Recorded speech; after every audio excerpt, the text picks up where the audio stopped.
না বন্ধু। দয়া করে আমাকে ন্যাড়া করো না, আমি সব সত্যি বলছি। আমি আমি নিজে তোমার পুকুরের পানি সব ছেড়ে দিয়েছি। হ্যাঁ, তোর এত বড় সাহস, তুই আমাদের এত কষ্টের পুকুরটা নষ্ট করে ফেললি। শুধু এটা না বন্ধু, আমি যখন কাঁদতে কাঁদতে এসে বললাম যে এটাকে করেছে, ও আমাকে বলল যে এটা তুমি করেছো, তুমি নাকি আমাকে হিংসে করো।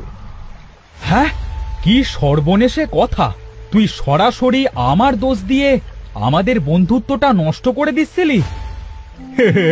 আমার ভুল হয়ে গেছে, আমাকে ক্ষমা করো।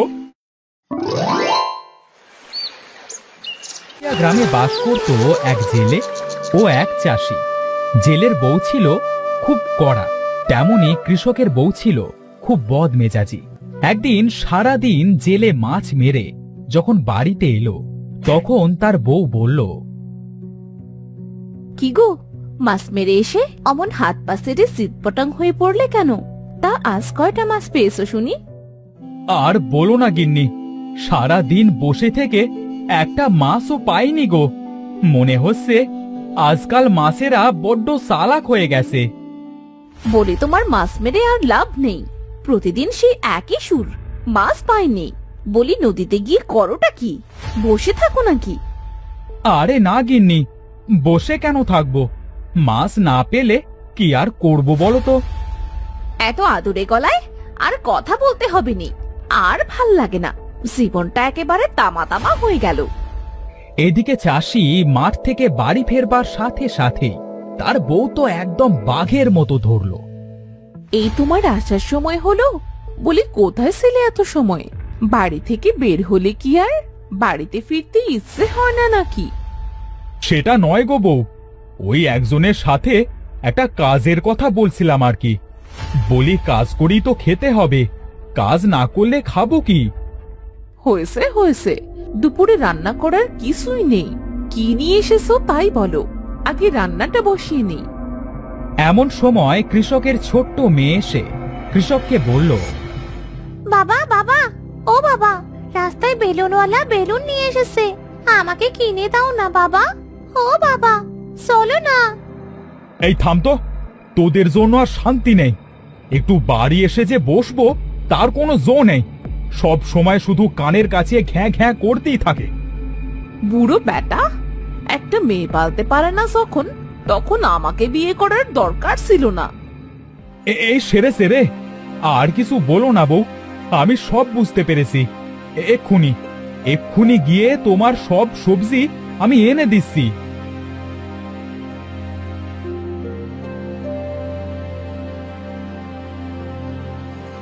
চাষি বাড়ির থেকে বের হয়ে পুকুর পাড়ে একটা গাছের নিচে বসল। এদিকে জেলেও বউয়ের উত্তম মধ্যম খেয়ে বাড়ি থেকে বেরিয়ে মন খারাপ করে চাষির পাশে এসে বসল।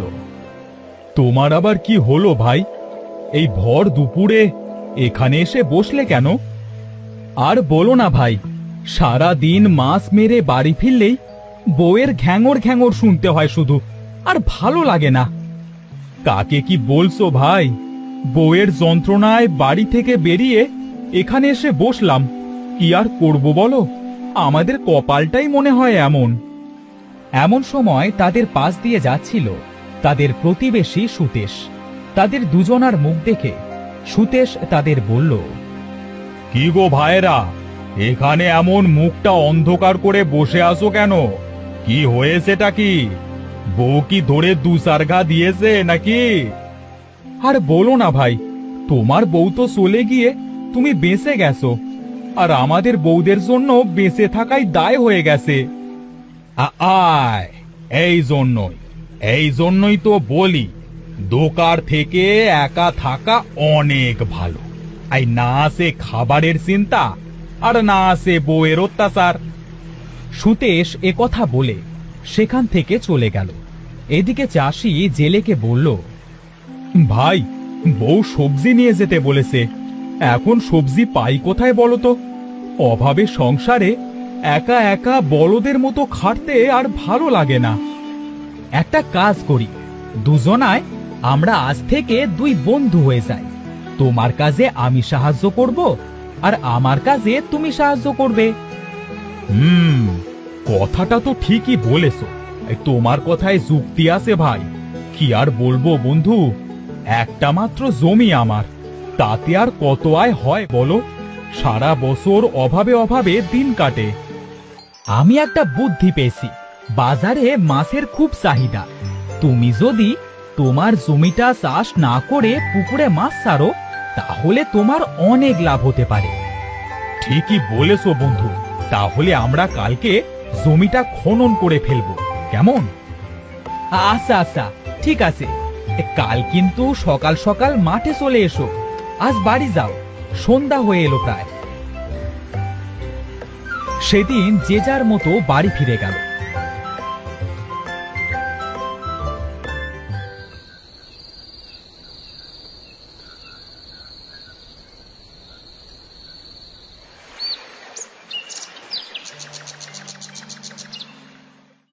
পরের দিন সকালে দুই বন্ধু মিলে জমিটা খনন করে বেশ গভীর করল। পাশে নদী থেকে পানি দিয়ে একেবারে টইটুম্বুর করে ফেলল। ক্লান্ত শরীর নিয়ে তারা যখন একটা গাছের নিচে বসলো, তখন জেলের ছেলে এসে বলল, ও বাবা, বাবা, ও বাবা, সেই কখন থেকে ডাকছি, তুমি কি শুনতে পাচ্ছ না নাকি? কি হয়েছে রে, এভাবে ষাঁড়ের মতো চিৎকার করছিস কেন? বাবা, মা বলেছে বাড়িতে আত্মীয় আসবে, তোমাকে এক্ষুনি নদী থেকে মাছ মেরে বাড়ি ফিরতে। মাছ তো হাতের ময়লা, যে বললাম আর পেয়ে গেলাম। যা বাড়ি যা, আমার যখন সময় হবে তখন আমি নিয়ে যাব।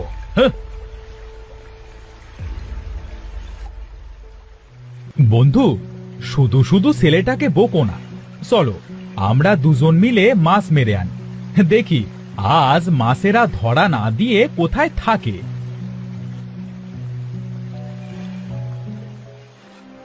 তারা দুজন জাল নিয়ে নদীতে মাছ ধরতে চলে গেল।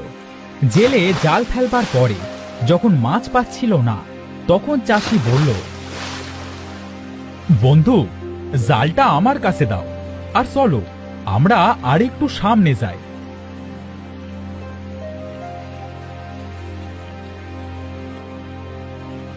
চাষি জালটা নিয়ে যখন নদীতে ফেলল, টানবার সাথে সাথেই জালে অনেক মাছ বাঁধল। জেলে তো দেখে বেজায় খুশি হল। বন্ধু, তোমাকে অনেক ধন্যবাদ। আমার মাছ ধরার জীবনে এত মাছ আমি কখনো পাইনি। বন্ধু, এই মাছগুলা নিয়ে বাড়ি ফিরে যাও। বিকালে কিন্তু বাজারে যেতে হবে, ছোট সারা মাছ এনে পুকুরে ছাড়তে হবে। হ্যাঁ বন্ধু, কথাটা আমার মাথায় আছে। তারা যে যার মতো বাড়ি চলে গেল। বিকেলে তারা বাজারে গিয়ে ছোট চারা মাছ এনে পুকুরে ছাড়ল।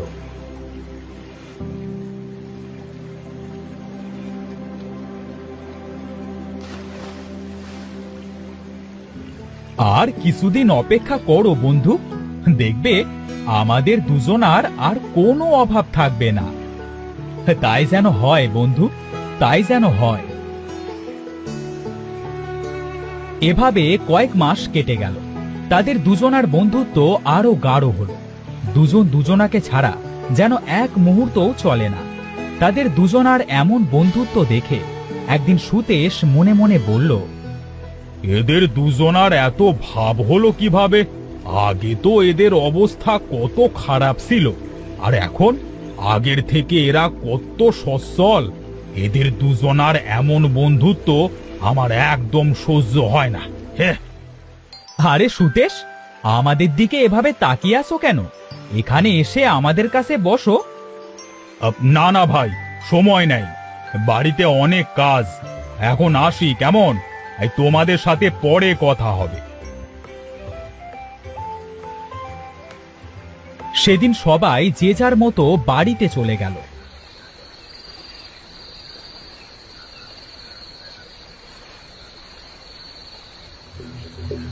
সেদিন রাতে সুতেশ এসে চাষির পুকুরের পানি সব ছেড়ে দিল। এতে চাষির পুকুরের পানি ও মাছ সব বেরিয়ে গেল।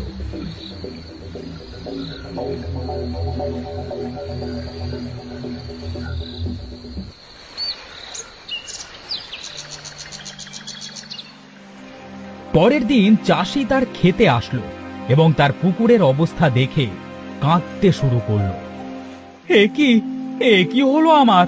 পুকুরের সব পানি কে বের করে দিল? কে আমার এত বড় সর্বনাশ করলো?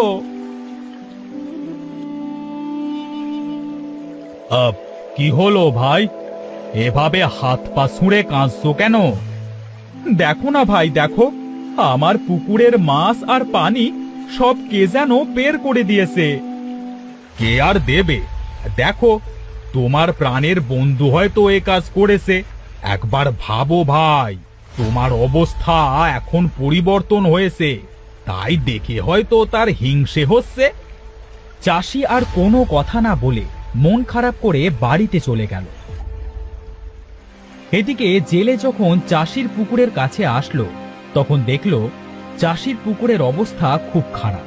সে সুতেশকে সেখানেই দেখতে পেয়ে জিজ্ঞেস করলো, ভাই, পুকুরের এই অবস্থা কে করলো? আমার বন্ধু যদি এটা দেখে তাহলে তো সে পাগল হয়ে যাবে। সে তোমার আগে এসেই এটা দেখে তার বাড়িতে চলে গেছে। আর সে কি বলল জানো? কি বলল? সে বলল তুমি নাকি তার পুকুরের পানি ছেড়ে মাছ বের করে দিয়েছো। না, আমার বন্ধু তো এমন কথা বলতে পারে না। আমি তো এ কাজ করি নাই। তাহলে সে এমন কথা কেন বলবে? বুঝতে পারছো না? সে তোমার সাথে আর বন্ধুত্ব রাখতে চায় না। সে আরো কি বলল জানো? কি বলেছে? সে বলেছে তুমি নাকি তার পুকুরের মাছ ছলে বলে কৌশলে সব বিক্রি করে নিজের পকেট ভরো। কি? ও এ কথা বলেছে? এমন সময় চাষি একটা দড়ি হাতে তাদের এখানে এসে বলল, হ্যাঁ, আমি তো এইসবই বলেছি। এই নাও বন্ধু, এই দড়িটা ধরো। কি করবে দড়ি? আগে ধরো তো। জেলে দড়ি ধরবার সাথে সাথেই চাষি সুতেশকে জড়িয়ে ধরে বলল, বন্ধু, একে এই গাছের সাথে বাঁধো। কেন বন্ধু? আগে বাঁধো, পরে তোমাকে সব বলছি। এই ছাড়ো, ছাড়ো আমাকে। তুমি কি পাগল হয়ে গেলে নাকি? পাগল তো অনেক আগেই হয়েছি, এই জন্যই তো দড়িটা বাড়ি থেকে নিয়ে এলাম। এবার বল, কে আমার পুকুরের পানি বের করেছে? আমি কিছু করি নাই, বিশ্বাস করো, তোমরা বিশ্বাস করো। বন্ধু, এবার ব্লেডটা দাও তো, একে আজ ন্যাড়া করে গ্রামের ভেতরে ছেড়ে দেব। তুমি এসব কি করছো? আমি কিছুই বুঝতে পারছি না বন্ধু। দয়া করে আমাকে ন্যাড়া করো না, আমি সব সত্যি বলছি। আমি নিজে তোমার পুকুরের পানি সব ছেড়ে দিয়েছি। হ্যাঁ, তোর এত বড় সাহস! তুই আমাদের এত কষ্টের পুকুরটা নষ্ট করে ফেললি। শুধু এটা না বন্ধু, আমি যখন কাঁদতে কাঁদতে এসে বললাম যে এটাকে করেছে, ও আমাকে বলল যে এটা তুমি করেছো, তুমি নাকি আমাকে হিংসে করো। হ্যাঁ, কি সর্বনেশে কথা! তুই সরাসরি আমার দোষ দিয়ে আমাদের বন্ধুত্বটা নষ্ট করে দিচ্ছিলি। আমার ভুল হয়ে গেছে, আমাকে ক্ষমা করো। আসলে তোমাদের দুজনার বন্ধুত্ব দেখে আমার হিংসে লাগতো, তাই এমন করেছি।